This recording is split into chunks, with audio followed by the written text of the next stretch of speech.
What I love about Dubai, it just keeps on improving. They just want to be better and better. I have to believe in it myself first to sell it to someone else. My job is to match a property to his requirements and make sure that his budget obviously matches his requirements and show him these properties. I think it seems really simple when you explain it to me. Seems simple, but it's not. Yeah. You have to know when to attack. In business, this means timing. When do you take a soft or hard line? When do you become aggressive or passive? When do you really pay attention? And when is it better to relax? The surest sign of a leader is his or her ability to say, do it now, and it gets done.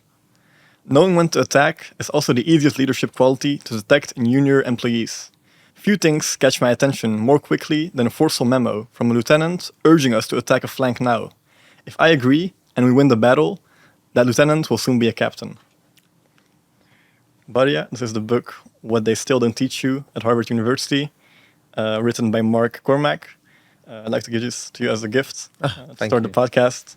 I just read the extract about timing, and considering you work in the real estate market where timing is essential, thought it would be a good book and perhaps you can learn something from it.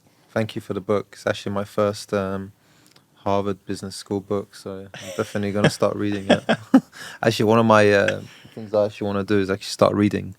I always read, but I'm reading books that have a meaning, you know? Yeah. So, yeah. Not a bad start. It's not a bad way to start by getting gifted a Harvard Business School book, right? Yeah, I mean, like the book was like not written by Harvard, but it's like what they don't teach you there. So Okay. I don't think it will give you that much university insight. But I'm sure, like we'll talk about education and how education is useful for real estate. Nice. But this is like the counter opposite of that, and that they believe that university is something, but it's not everything. What's your thoughts on university? Because you're much younger than me, so Yeah, personally, I study architecture now in Holland, and it took me quite a lot of effort to get into the university.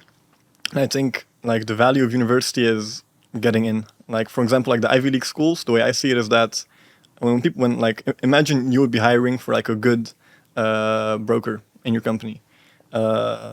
Like my skills on paper are not correlated directly to how much I'll be selling, which is the metric that you'll be measuring my success by. correct. You'll be having a conversation with me, see if you're feeling me, if I present myself well, if I can talk well. Those are the things that will be interesting for you to know. In addition to that would be if I finished, if I managed to get a degree at the Ivy League school or some very good school ranked in Europe or elsewhere, that meant that I took like I put a lot of effort into the application because getting into those schools is the hardest part. Yeah. Like finishing it is like people cheat.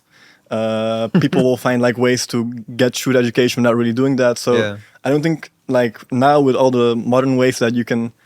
There's so many ways around it, you mean? Yeah. So like I think the degree itself is not as valuable. Like I mean like the content of the course is not as valuable, but having a degree from university because you got into university in the first place, that's valuable. It's an experience as well, isn't it? So I think school, university, college, you can install discipline in yourself, you know, and depending on the kind of person you are, you can learn a lot from it, or you can just kind of say, hey, I'm here to have fun and not do any studying and just make friends, you know. So there's many ways, you can make good friends with people in university, and you can like how isn't it when you're in a group of friends, you can do a lot of business with your friends as well, right? Do you not agree? Yeah, 100%. And you also build like a good network of whatever you're working network. I feel networking is like you can start from the age of 10 and be friends with someone from the age of 10 to 30, and that networking in itself, So I meet a lot of people that they've been friends for 20, 30 years, and their families know each other, and maybe they're in the same industry now, and that trust has already been built over those 10, 20 years, So it's very interesting how networking can start. It can start from going to school even, without you even knowing it. 100%. And can I ask you what your thoughts were on school? Because usually when I have guests, I would go through their LinkedIn profile. I would go through all the articles that are written on you. You're a very private person. And therefore, first of all, thank you so much for coming on the podcast. Okay, my pleasure. And wanting to share part of your story. So LinkedIn actually is a funny one. I actually deleted my LinkedIn I think a year ago. I think LinkedIn is very productive. Of course, it's a business. It's it's like your social media of business, and I believe that you can learn a lot from being on LinkedIn and connect with anyone in the business world. But I kind of felt like not that I didn't need it, but I was like, let me just delete it, because I don't see Warren Buffett on or Mark Zuckerberg on LinkedIn, you know, or top businessmen Yeah. that I know of anyway. So I was like, let me just delete it because I'm not really speaking to anyone on it. Of course, I'm gaining a lot of knowledge just from looking at the feeds. But I thought, let me try. Maybe I'll come back.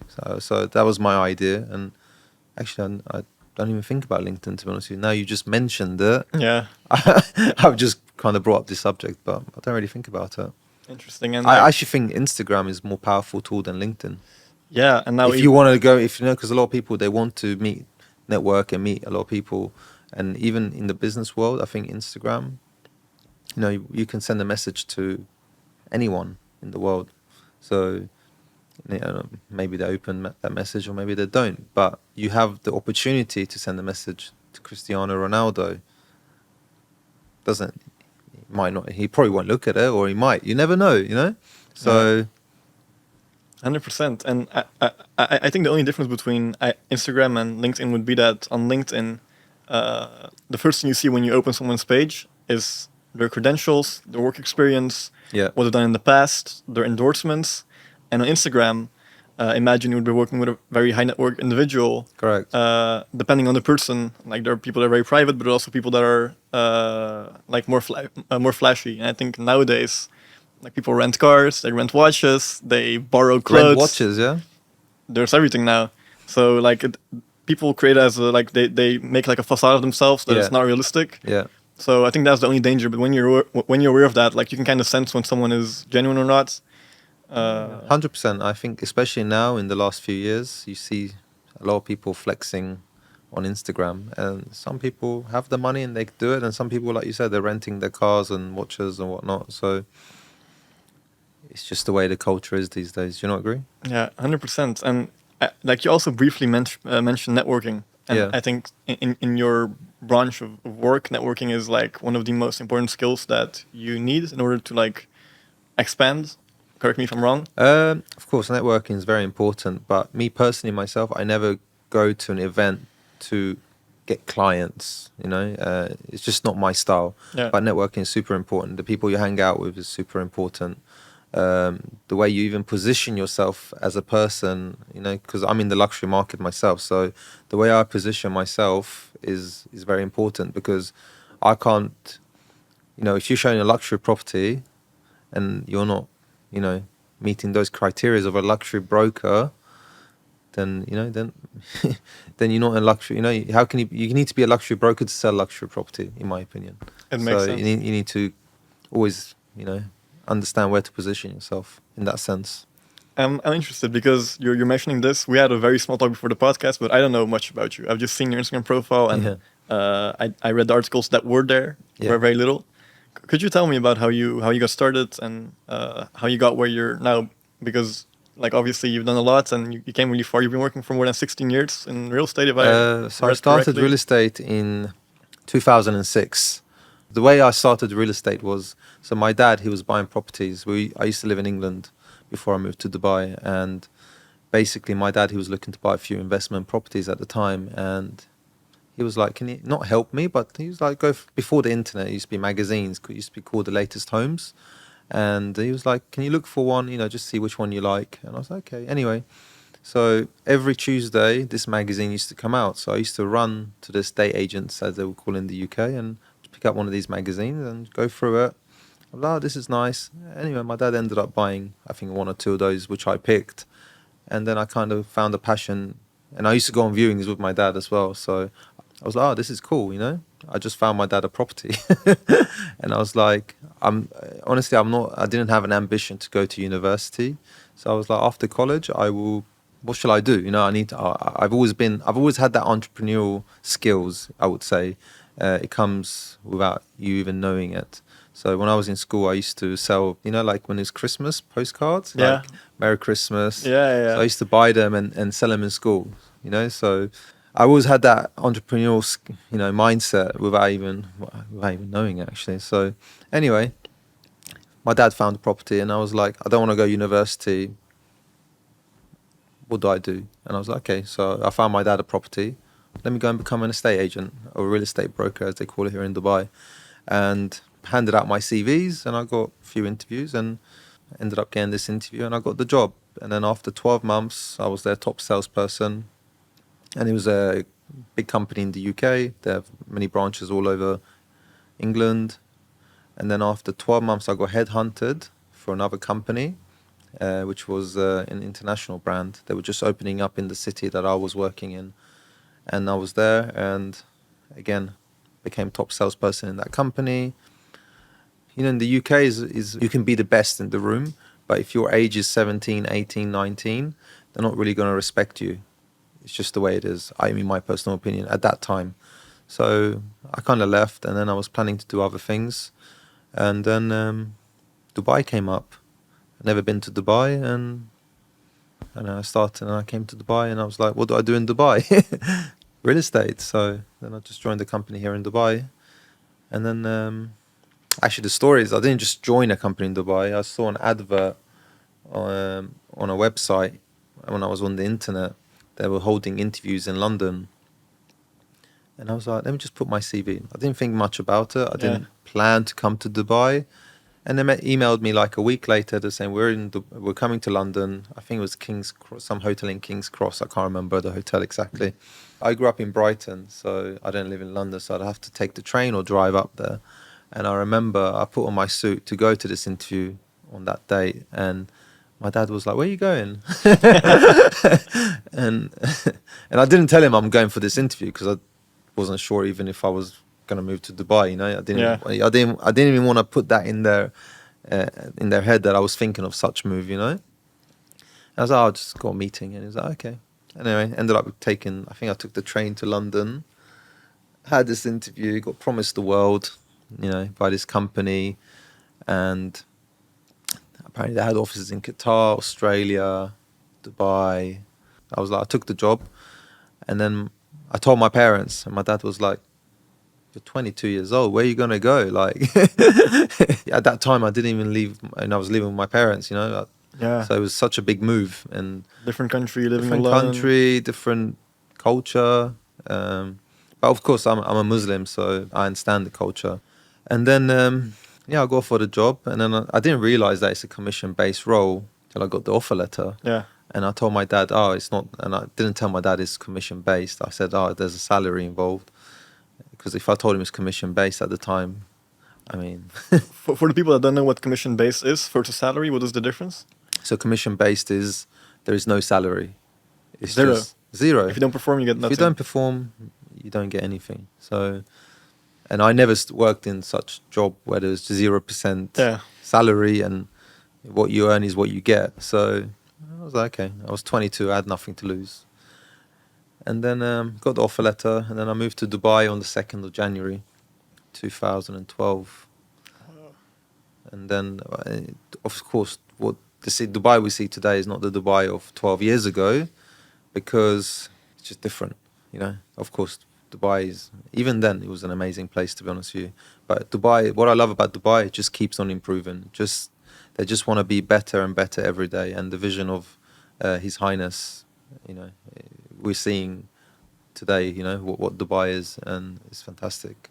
And I think they'll become better and better. And I think, especially since COVID, a lot of people came to Dubai, and they were forced to come to Dubai because everywhere else was on lockdown. So, and they come here, they see the lifestyle, the beaches, the restaurants, the safety, most importantly. And then at the time, they were probably looking at the prices of real estate, and they're like, "Wow, that's not cheap, but like so much cheaper than where I live. If it's London, New York City, Milan, you know, all these major cities in Europe and America." So, and they're like, "Okay, let me buy a property here. I love it here." So that's what I think. I'm interested. I'll just go back to your story a little bit because you mentioned you were like you were at the top at every company that you worked with in the beginning. Yeah. What did you do to distinguish yourself at such a young age? Because obviously you hadn't done uni, so you didn't know much about the real estate market. Perhaps you've learned a lot from your father, but like when you're on the field and like you're learning from someone, it's different, right? So what were you doing in the beginnings to distinguish yourself from the pack? So, going back to the story of how I came into the real estate market in Dubai. So the company that I joined, basically, it wasn't what I thought it was. It was, you know, it was a very dark office.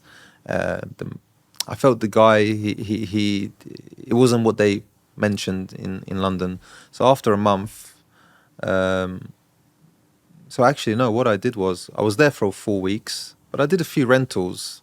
So that I started off in downtown, and I did a few rentals, and then after a month, I was like, it's not really why I came for. You know, I wanted to work for a bigger company, and Yeah. where there's, you know, something going on, you know, and I didn't feel that company was it. So I saw there's a portal company called on the internet. It's called Property Finder, and I like this company.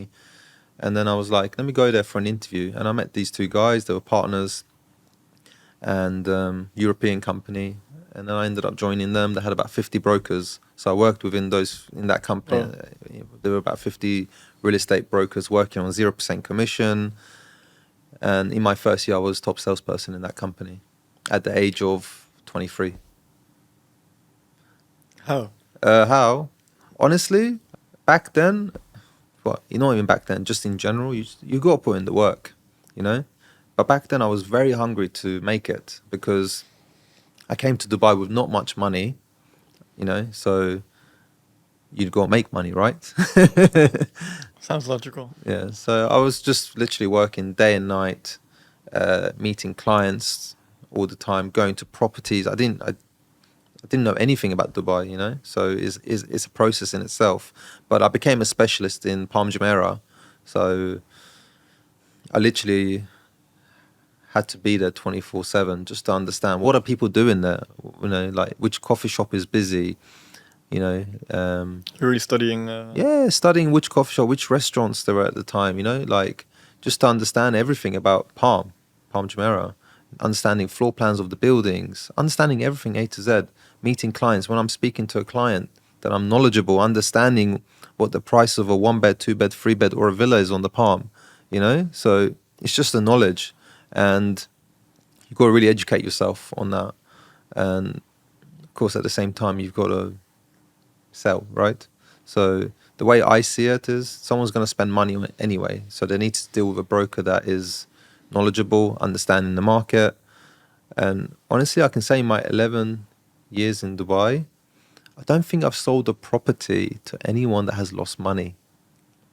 And That's very my impressive. my style, the way I see it, and I think from the beginning, maybe of course I was learning in my first year, but definitely from second year onwards, I only sell what I would buy myself. I would never sell anything to anyone if I didn't believe in that product. And maybe that's why I'm good at selling, because I have to believe in it myself first to sell it to someone else. And is that something that you were doing always, like from the beginning on? Because I When can imagine in the beginning stages you're selling smaller properties, right? So you're So yeah, I should sell. Well, I started selling smaller properties, 1 bedroom, 2 bedroom apartments. But average pricing, I was working in probably in the better developments on the Palm, in the okay. newer developments, so they were a little bit more higher priced. So I was saying 1 beds at the time were what 2.5 million dirhams starting pricing, and then 2 beds around 4 million dirhams, 5 million dirhams, and then villas on the Palm were anywhere from, if I remember correctly, in 2012 were from 9.5 to 11.5 for a garden home, and then signature villas on the Palm were 17, 18, 19 million at the beginning. Of course, they went up in price. Do you have any idea how much they go for now? Well, today on the Palm, so a garden home in today's market, just a standard one, which has not been renovated. You're looking for a nice location. You're looking to pay about 24 million dirhams today, 23 to 24 million in a high number location. High number meaning in the front that is like further out, so you get good views, and this, you know, the space between you and the other front Yeah. is much more. So, and your signature villas transactions in today's market are roughly about anywhere from 35 to 45 million dirhams, depending on the location. And if it's a really high number, maybe a little bit more. And then of course, and if they're renovated, people are asking 100 million dirhams plus today. So the record-breaking deal last year in Dubai was on the Palm, 302 million dirhams, and that was a custom-built villa on the Palm. So it shows where where the market is in Dubai is strong. If you're willing to share this, and if not, it's no problem. What was your best home that you've sold and that you were most happy with, or perhaps that? Honestly, every deal I'm happy with because it's a deal, right? But there's been many, to be honest with you. So, like, what I enjoy is like going through that process with a client. It can be from buying a home to a renovation job, and then for him to live in it or maybe looking to sell it. And it can be a process where a client of mine, he bought land from me, and then 3 years later, he's moving into that property. You know, Yeah, that gives me a satisfaction because of what happened in those 3 years. You know, just because of an idea, and now that idea is turned into reality. I've got good clientels, you know, so and they're clever as well. Of course, they know the market, they understand the market, and of course, with my help as well, we find the right properties, and they're all good. yeah. Yeah, I mean, deals do right, just like you said. exactly. Yeah. What do you believe are some personality traits that are key to becoming like someone that works in the real estate sector? Because you mentioned that you didn't go to uni, and I want to talk about that after as well. Yeah, You have some personality traits that distinguish you and from the rest. What are some things that you think believe are important? I think to become a real estate broker, the thing is, every market and every country is different. But in Okay. Dubai, Yeah. I think to be a real estate broker here in Dubai, I think you need to soak in the information because you know read a lot, understand the market, because you know Dubai is such a fast-paced city. But more importantly, you need to do the work. You really need to work hard and understanding. There's so many cultures here as well, so everyone is different. Um, but I would say just really put in the hard work. Listen to your clients and set yourself goals or where you want to be, what you want to achieve. But you know, speak to as many people as possible. The way I see this business is a numbers game. If I'm only speaking to 5 clients a day, means that is either 5 yeses or 5 nos. But if I'm speaking to 50 clients a day, it's either 50 yeses or 50 nos. So you have to pick up that phone and speak to these people. Uh, it's like basics. So I always sometimes, this is why I always tell my colleagues in the office who are working in my office, if it's not happening for you at that time, go back to your basics. What are your basics of real estate? It's picking up the phone and speaking to clients, having a property listed.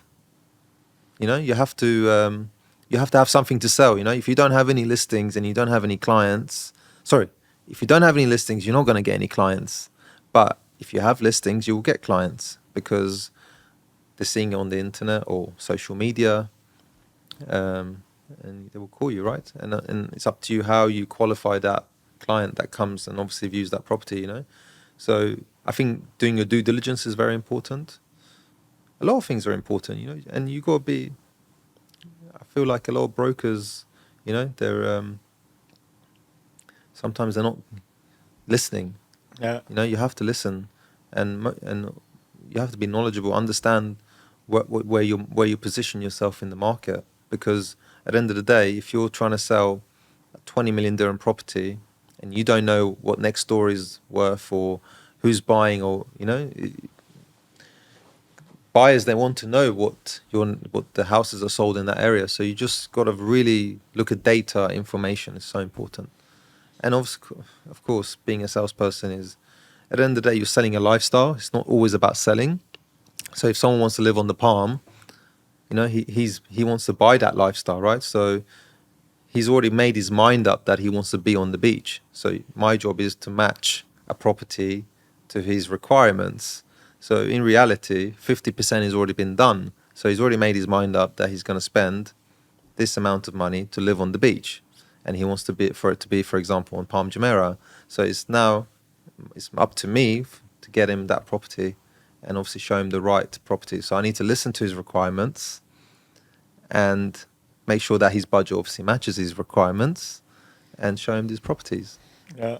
I think it seems really simple when you explain it Seems to simple, me. but it's not. Yeah, in practice, what do you believe are some obstacles that a lot of real estate agents deal with and that make them like demotivated? Because a lot of people do it, but like there's only like a small percentage that can really attract these high net worth clients and attract and work with these high high-end properties. What do you believe are some problems that a lot of people run into, and what would be your advice for them? So, I mean, real estate, some days maybe you're thinking, oh, nothing's happening. Why is nothing happening? And some days, you're on top of the world. So you just got to grind it out. You got to work hard. Not every day is going to be a deal, but is again, you're planting seeds. So if you work hard, the results will show. And some days, if it's not really working out for you, it's okay because you're working towards that goal. If you make a goal, you put a goal in your head, and if you're going to, well, if not going to, but if you set that goal, you'll reach there, and that's through hard work. So don't get demotivated. Just keep on going because everyone has a bad day, and I'm sure a lot of people feel demotivated in different industries as well. So you just keep on going. If you put in 1% extra a day, that throughout the whole year is 365%. Yeah, easy maths. Easy maths. What would be some advice that you would give to yourself at a younger age? If I could go back and just give myself advice if I was younger, good question actually. There's many things actually. I mean, just be a bit more switched on sometimes. Not being too naive. I would say maybe travel a bit more actually. To be honest with you, I mean, I've travelled, alhamdulillah, a lot, but I would say like travel a bit more, understand more. Different, because the thing is in Dubai, I learned a lot from Dubai because of the people in Dubai, because there's so many cultures. So Yeah. imagine if I traveled to more countries, I would have learnt more. I would say I would in my 20s I would have liked to traveled a bit more, and maybe sometimes being a bit more disciplined. But I've got a strong mindset. I kind of know what I want, and I always set a plan, short term, long term.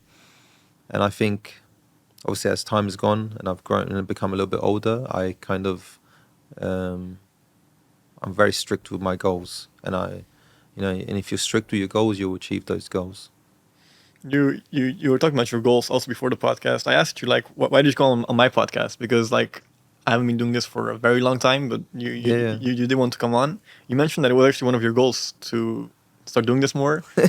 Yeah, so I, I did one video. Well, it's my first podcast actually. I'm But honored. thank you. So I did one video with an influencer like 4 or 5 years ago. We got 5.5 million views, and it was good. It was a good video at the time, and it was a property tour. And I was like, shall I continue doing more property tours? And this is before I think property tours were happening on YouTube or um, Instagram a lot. So now happens all the time, right? So anyway, we got 5.5 million views on YouTube, and then I kind of stopped. I was like, I'm a private person. I don't really want to, put myself out there.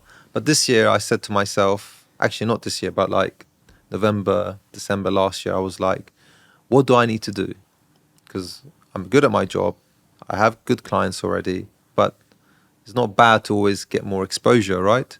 For people to understand who I am, what I do, and putting it out to the world, because if I'm meeting one client, that's only that's the only person that will know what I do. But if I put my content out on YouTube, Instagram, that content's there 24/7, and you don't know, maybe someone in Brazil or maybe someone in, I don't know, America is looking at that content whilst I'm sleeping, and maybe they have a plan to come to Dubai and buy a property, and if they see my content out there, it automatically, it builds the trust, and I think that is such a powerful tool for me to, like I was saying to you earlier, you need to always go with the trends and involve yourself, because if you don't, you kind of get left behind.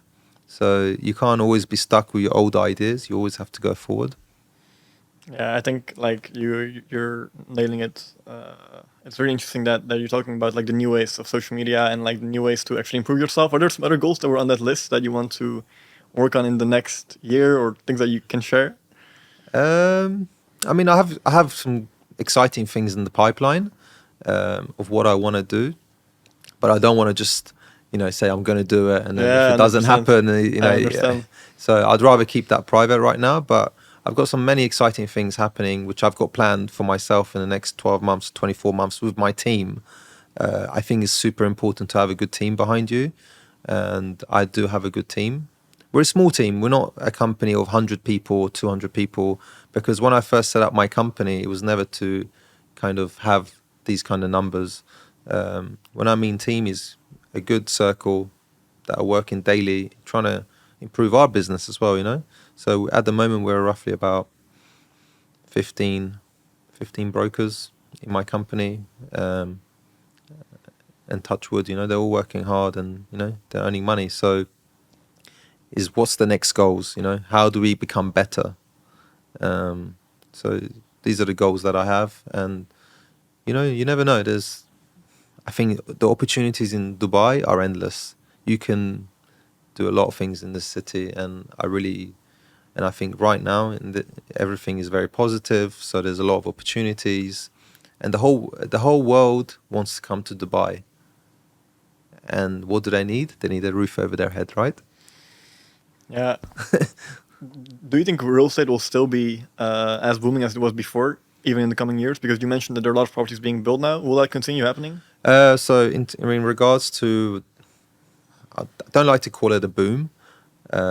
Supply and demand, right? So the way I see the structures which the city, well, UAE as a country have in place for the future is very positive. And we have good weather, we have a good lifestyle, we have probably one of the safest countries in the world. You can walk around at 4 a.m. in the morning and no one's going to, bother you. You can't even wear a watch in London. Yeah. So I think Dubai is here to stay. Of course, there are cycles of any market. I genuinely feel that the market is here to stay, yeah. And Dubai is positioned in the right spot. So if you live in Dubai and you want to go to London, it's 6 hours. If you need to go to Saudi Arabia, Bahrain, Kuwait, it's just 1 hour flight. Yeah, it's very well It's well situated positioned, for sure. Bardia, I would like to ask you a final question. This was a very insightful conversation. I think you've opened up like a lot, and I'm really appreciative of that. Yeah, thank you. I'm very interested about your view on success, because obviously you've done a lot. You're still going, and you don't seem to have like less goals or getting comfortable. Yeah. What would it mean for you to become successful? What does it mean for me to be a success? Yeah. Listen, in my opinion, success is not always about money. I think success is having a good family is very important, looking after your family, making sure that you're healthy, and of course, I think success in a way is, you can be worth $500 million or $100 million and you might not be happy, So what is success? Success is good friends around you, obviously having financial freedom and having a good family around you. These things are success. Yeah. And just being positive, of course, if you have the right people with you, then these things will be a success in itself. Is it hard to find the right people at this stage in your life? Because I can imagine a lot of like making friends here, like a lot of people maybe having interests in networking with someone like you. In all honesty, I have my circle of friends. I have my family. For me, no, it's not difficult. I know who my friends are. And of course, it's always nice to meet new people. But I have my friends, and these are my good friends. So I've been quite blessed with that, I would say. You always have to have a good circle of friends with you. Yeah. Yeah. It's a journey, 100%. When things are going well, you can have 100 friends. But it's when things aren't going that well, who are your real friends? These things are very important.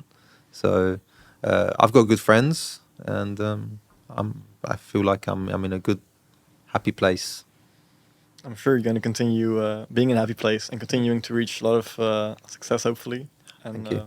Also, thank you for having this talk. Thank you for making time. No worries. My I know pleasure. you're super busy. Yeah. It was a real pleasure, and thank you for all the insights. Thank you so much. Take care. I'm the most brutal and vicious and most ruthless champion there's ever been. Yesterday, you said tomorrow. So just do it! You should be a monster, and then you should learn how to control it. It all comes from life lessons, and the lessons are learned through struggle.